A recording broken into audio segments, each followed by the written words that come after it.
આજનો આપણો વિષય છે વિશ્વાસમાં મજબૂત થાઓ. શાસ્ત્ર વાંચન કરંથીઓને પહેલો પત્ર 16મો અધ્યાય અને 13મી કલમ. એક નાનું પરિવાર હતું જેમાં એક જુવાન છોકરો રહેતો હતો. તેનું નામ સમીર હતું. સમીર હંમેશા ઈશ્વરના વચનો ઉપર વિશ્વાસ રાખતો હતો અને તેનું જીવન પ્રાર્થના અને વિશ્વાસથી ભરેલું હતું. ભલે તેને ઘણા પ્રલોભનો આવતા અને તેના મિત્રો નશા અને અન્ય દુષ્કર્મોમાં ખેંચવાના પ્રયાસ કરતા હતા, પરંતુ સમીર ક્યારેય ઈશ્વરના માર્ગને ભૂલી ગયો નહીં અને તેઓની વાતોમાં આવ્યો નહીં.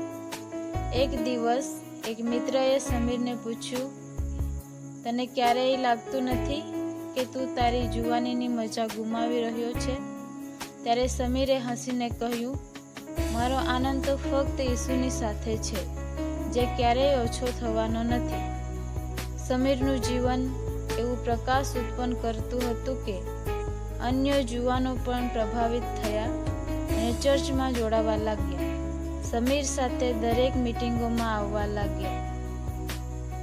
શીખ: જ્યારે તમે ઈશ્વરના વચનને પકડી રાખો છો અને ઈશ્વર ઉપર દ્રઢ વિશ્વાસ રાખો છો, ત્યારે તમારું જીવન બીજાઓ માટે પ્રકાશમય અને ઉપયોગી બની જાય છે.